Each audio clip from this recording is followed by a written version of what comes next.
ध्यान दें, साइंस का जो 68th बीपीएससी के लिए 2 एपिसोड आना था साइंस में फिजिक्स सेक्शन का, जिससे कि 10 प्रश्न इस बार संभावित हैं आपके आएंगे, क्योंकि हमने बताया है उसमें सब कुछ आपको डिटेल में, तो इसमें हम ज़्यादा चर्चा नहीं करेंगे।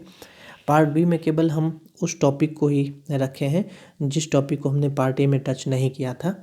तो आइए इसमें हम सबसे पहला टॉपिक देखते हैं क्या है आपका, और टॉपिक के हिसाब से ही जो इम्पोर्टेंट प्रश्न 68th के लिए है वो हम बता रहे हैं इस सीरीज के माध्यम से। तो इसमें भी हम वही करेंगे। इसमें है हमारा विद्युत सेल। ध्यान दें, सबसे पहला टॉपिक है, ध्यान दीजिए कि 2 तरह का जो है सेल होता है। एक जिसको आप चार्ज करते हैं तो वो होता है द्वितीयक सेल, सेकेंडरी सेल, और एक जिसको आप चार्ज नहीं कर सकते हैं या नहीं करते हैं तो वो हो गया प्राथमिक सेल। बहुत व्यावहारिक भाषा में समझाने का हम प्रयास करते हैं आपको, ताकि रटने की आवश्यकता नहीं पड़े और प्रश्न को भी समझ जाए और परीक्षा भी आपका निकल जाए आराम से।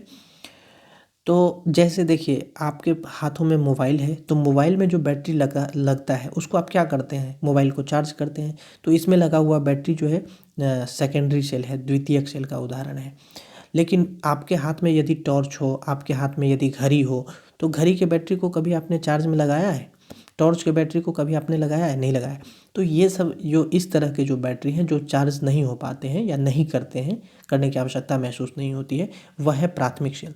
तो विद्युत सेल से जो प्रश्न पूछे जाते हैं आपकी परीक्षा में वह प्राथमिक सेल से पूछे जाते हैं। तो प्राथमिक सेल 4 तरह के होते हैं, ध्यान दीजिएगा। एक होता है वोल्टीय सेल, एक लेक्लांसे, एक डेनियल और एक शुष्क सेल।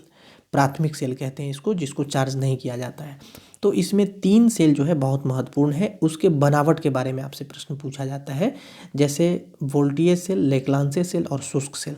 तो वोल्टीय, लेक्लांसे और शुष्क सेल में क्या क्या लगता है, जैसे जस्ते की छड़, कैथोड के रूप में, एनोड के, इस तरह से प्रश्न पढ़े होंगे आप। तो हम आपको समझा देते हैं, समझिए। देखिए सॉरी, पहले हम आपको बताते हैं प्राथमिक सेल के वोल्टीय सेल के बारे में। प्राथमिक सेल में जो पहला सेल है वोल्टीय सेल। देखिए वोल्टीय सेल में एक, जैसे देखिए घर में भी आपके पास में शीशा का ग्लास होगा, तो शीशा का ग्लास एक ले लीजिए, यानी कांच का एक बर्तन ले लीजिए, और उस बर्तन में तांबे के छड़ को रखिए, जस्ते के छड़ को रखिए। जस्ते के छड़ को कैथोड कहा जाता है, तांबे के छड़ को एनोड कहा जाता है, और सल्फ्यूरिक अम्ल जो है उसमें डाल दीजिए। कैथोड एनोड रख करके सल्फ्यूरिक अम्ल उसमें डाल दीजिए कांच के बर्तन में। यही जो है वोल्टीय सेल तैयार हो जाता है, इसी से वोल्टीय सेल तैयार हो जाता है। तो इसमें आपको बहुत ज़्यादा जानकारी रखने की आवश्यकता नहीं है, यही पूछा जाता है कि वोल्टीय सेल में सल्फ्यूरिक अम्ल रखा जाता है, तांबे के छड़ को एनोड के रूप में, एनोड के रूप में प्रयोग किया जाता है, जस्ते के छड़ को कैथोड के रूप में प्रयोग किया जाता है, कांच के बर्तन का प्रयोग किया जाता है। तो इस तरह से आपसे प्रश्न पूछे जाते हैं। दूसरा है लेक्लांसे सेल। लेक्लांसे सेल में भी एक कांच का ग्लास ले लीजिए, यानी कांच का बर्तन ले लीजिए, और उसमें जो है अमोनियम क्लोराइड को रख दीजिए। फिर जस्ते के एक छड़ को लगा दीजिए, एक कार्बन के छड़ को लगा दीजिए। कार्बन के छड़ को एनोड कहा जाता है और जस्ते के छड़ को इसमें कैथोड कहा जाता है। बस यही हो गया, लेक्लांसे सेल तैयार हो गया। बाकी जो उसका प्रक्रिया है वो अलग है, आपके परीक्षा के पॉइंट ऑफ व्यू से इतना ही महत्वपूर्ण है। उसके बाद हमने तीसरा आपसे कहा था शुष्क सेल। शुष्क सेल में ऐसा नहीं करते, यानी कांच का बर्तन नहीं लेते, उसमें एक जस्ता का बर्तन लेते हैं। ठीक है, छोटा सा बर्तन लेने का मतलब ये नहीं कि 5-10 लीटर वाला एक कोई बर्तन ले आए, छोटा सा 2 से 3 इंच का कोई छोटा सा, जैसे टॉर्च में लगाने वाला निप्पो का पहले बैटरी आता था, बाद में एवरेडी का आने लगा, उसके बाद पता नहीं और किस किस का आता है। तो वो आप 3 सेल वाला टॉर्च, 2 सेल वाला टॉर्च देखे होंगे, तो वही उतना ही बड़ा बर्तन जो 1 सेल का के बराबर का होता है। जब कभी आप उसका रैपर हटाए होंगे तो देखे होंगे कि जस्ते का जो है, जस्ते का एक छोटा सा बर्तन, मतलब वो बेलनाकार टाइप का एक छोटा सा वो बर्तन होता है, और उसी में जो है नीचे अंदर में कार्बन का छड़ और पता नहीं काला क्या क्या, कभी आप फोड़े होंगे बचपन में तो देखे होंगे।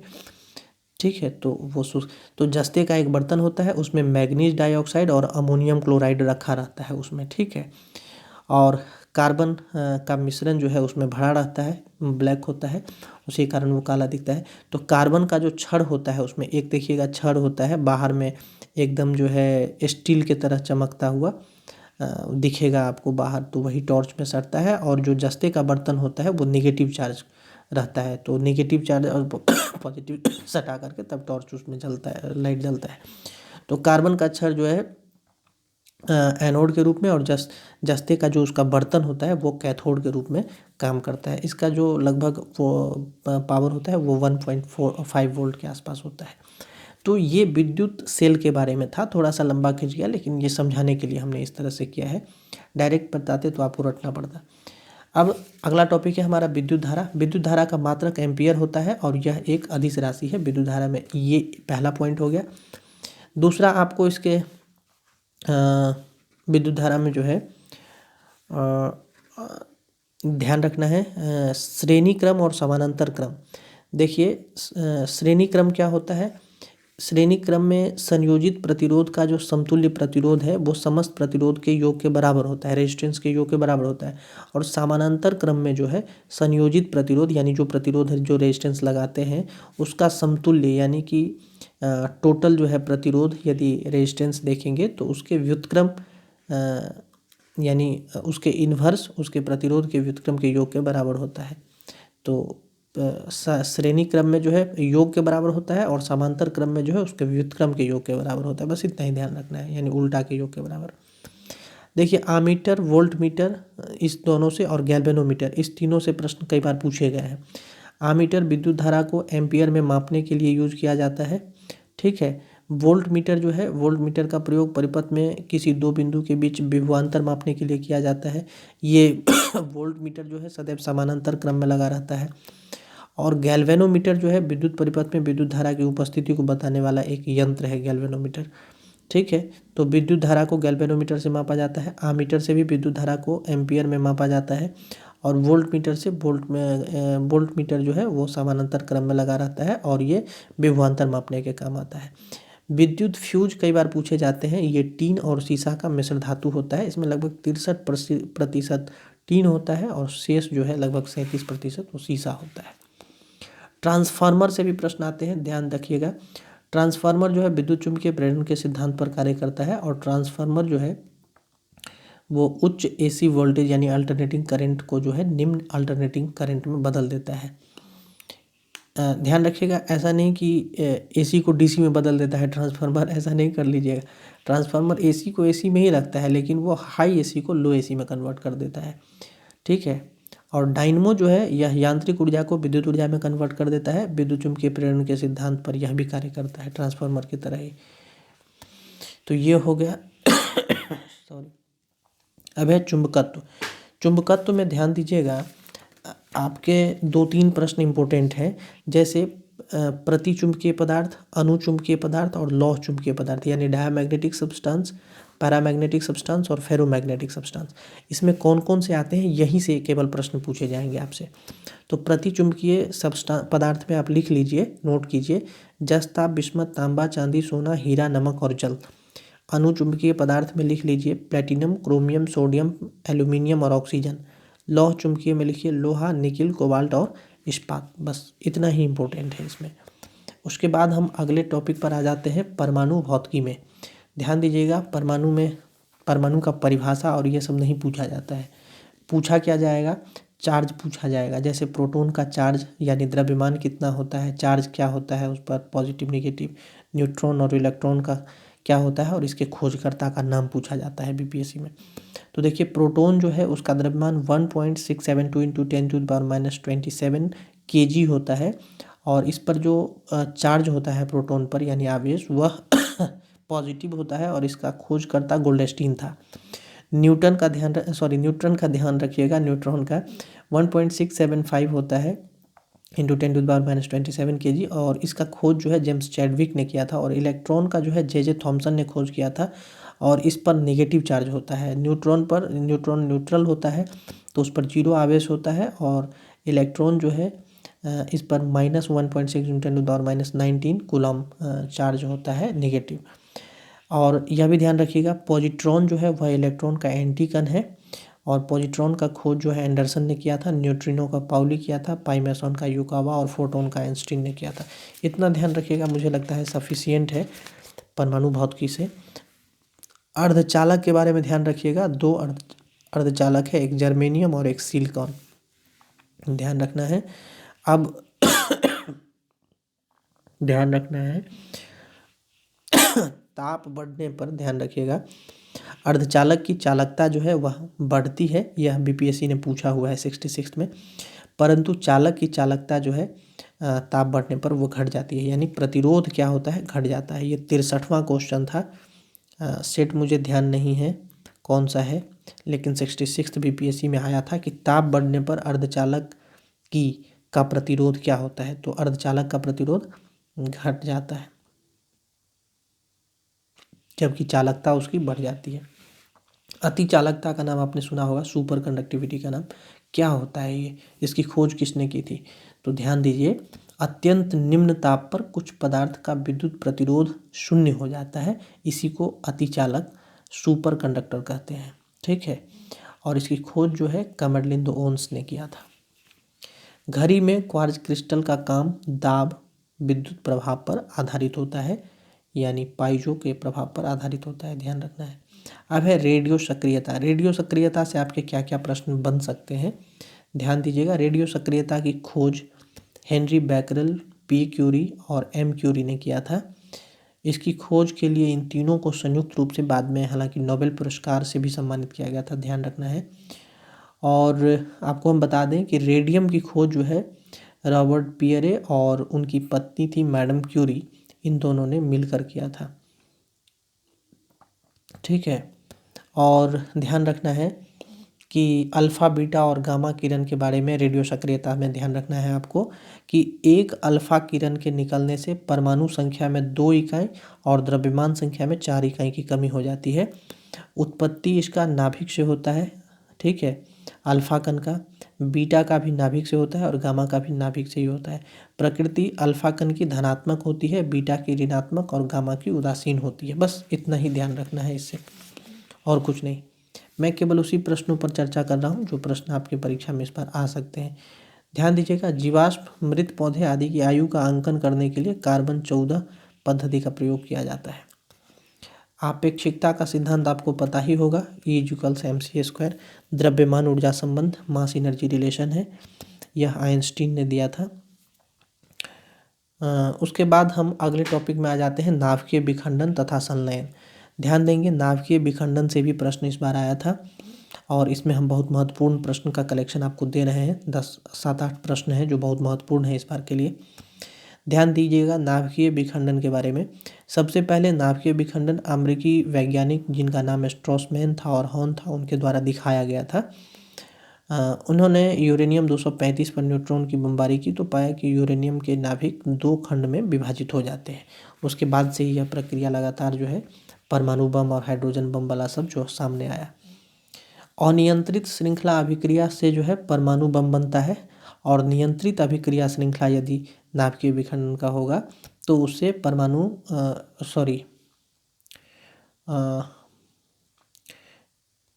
हाँ ठीक है। अनियंत्रित श्रृंखला अभिक्रिया के द्वारा जो है परमाणु बम बनता है और नियंत्रित अभिक्रिया के द्वारा जो श्रृंखला होता है, नियंत्रित श्रृंखला अभिक्रिया जो होता है उसका जो है रिएक्टर में काम आता है। नाभिकीय रिएक्टर जो होता है परमाणु भट्ठी, उसमें काम आता है। तो ध्यान दीजिएगा कि परमाणु बम जो है उसमें प्लूटोनियम का प्रयोग होता है और यूरेनियम का प्रयोग किया जाता है। परमाणु बम का सबसे पहली बार प्रयोग आपको पता ही होगा अमेरिका के द्वारा जापान पर किया गया था, हिरोशिमा और नागासाकी में 6 अगस्त 1945 और 9 अगस्त 1945 को। इसका प्रभाव बहुत दिनों तक वहाँ रहा था, ध्यान रखिएगा।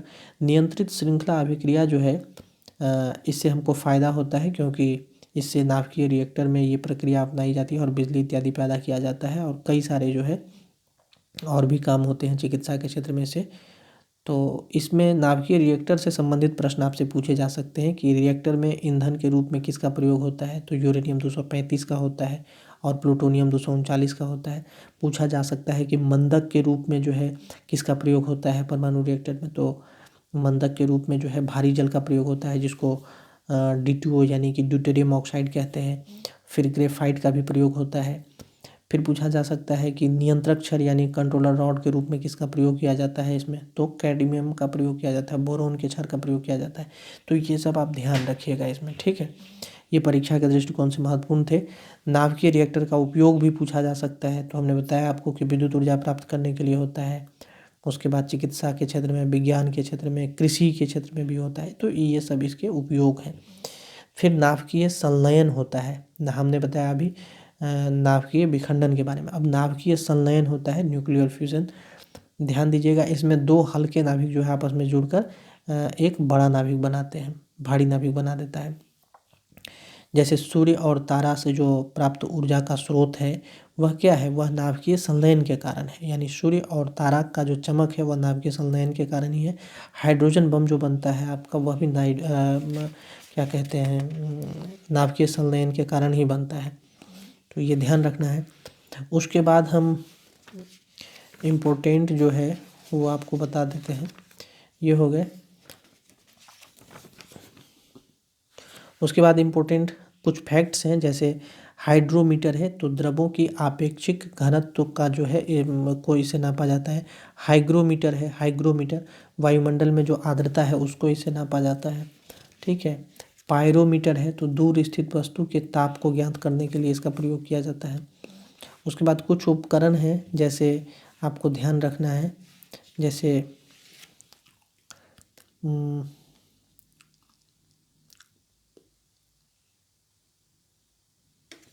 चलिए उपकरण को हम छोड़ देते हैं। भौतिक संबंधी कुछ महत्वपूर्ण खोज है जिसको देखना चाहिए आपको, जैसे परमाणु की खोज, परमाणु संरचना की खोज, गति के नियम, रेडियो एक्टिविटी, रेडियम, आपेक्षिकता का सिद्धांत, ये सब किसने दिया था, इससे संबंधित हम आपको लगभग 12-13 का लिस्ट दे रहे हैं। इसी में से कोई 2-3 प्रश्न आपको पूछे जाएंगे अगर आएंगे तो। देखिए, परमाणु का खोज किया था जॉन डाल्टन ने, परमाणु संरचना का नील बोर और रदरफोर्ड ने किया था, गति का जो नियम है वो आप सभी जानते हैं न्यूटन ने दिया था, रेडियो एक्टिविटी हेनरी बैकरल ने दिया था, रेडियम का जो खोज है वो मैडम क्यूरी ने किया था, सापेक्षिकता का जो सिद्धांत है वो अल्बर्ट आइंस्टीन का है, विद्युत चुंबकीय प्रेरण माइकल फैराडे का है, एक्स किरण रॉन्जन ने इसका खोज किया था, क्वांटम सिद्धांत मैक्स प्लांक साहब ने दिया था, प्रकाश विद्युत प्रभाव अल्बर्ट आइंस्टीन ने दिया था। ध्यान रखिएगा, प्रकाश विद्युत प्रभाव अल्बर्ट आइंस्टीन ने दिया नहीं था, बल्कि प्रकाश विद्युत प्रभाव की व्याख्या अल्बर्ट आइंस्टीन ने किया था, जिसके लिए इनको नोबेल पुरस्कार बाद में दिया गया था। इसकी खोज ध्यान रखिएगा हर्ष ने किया था, ठीक है। विद्युत प्रतिरोध का नियम जो है ओम का है, तैरने का नियम जो है आर्किमिडीज साहब का है, और नाभिकीय रिएक्टर की खोज एनरिको फर्मी ने की थी, और विद्युत अपघटन का नियम जो है फैराडे का है। ये इतना इम्पोर्टेंट था आपके लिए, इसको आप ध्यान रखेंगे। 37 डिग्री सेल्सियस जो आपके शरीर का, हमारे शरीर का तापक्रम है, उसका मान होता है 98.6 डिग्री फ़ारेनहाइट, यह ध्यान रखना है। और अंतिम में अब हम माप तौल के विभिन्न मात्रक जो हैं उसके बारे में एक साथ आपको इम्पोर्टेंट जो है वो बता देते हैं, जैसे विद्युत धारा का क्या मात्रक है, विद्युत आवेश का मात्रक क्या है, विद्युत प्रतिरोध का मात्रक क्या है, विद्युत धारिता का मात्रक क्या है। इस तरह से कुछ कलेक्शंस है हमारे पास जिसको हम आपको बता देते हैं। पहले तो जो फंडामेंटल यूनिट है 7, उसके बारे में आपको पता होगा। लंबाई, इसका मात्रक मीटर, द्रव्यमान का किलोग्राम, समय का सेकंड, कार्य तथा ऊर्जा का जूल, विद्युत धारा का एम्पियर, उष्मा गतिकी का केल्विन, ज्योति तीव्रता का कैंडिला होता है। इतना आपको पता है।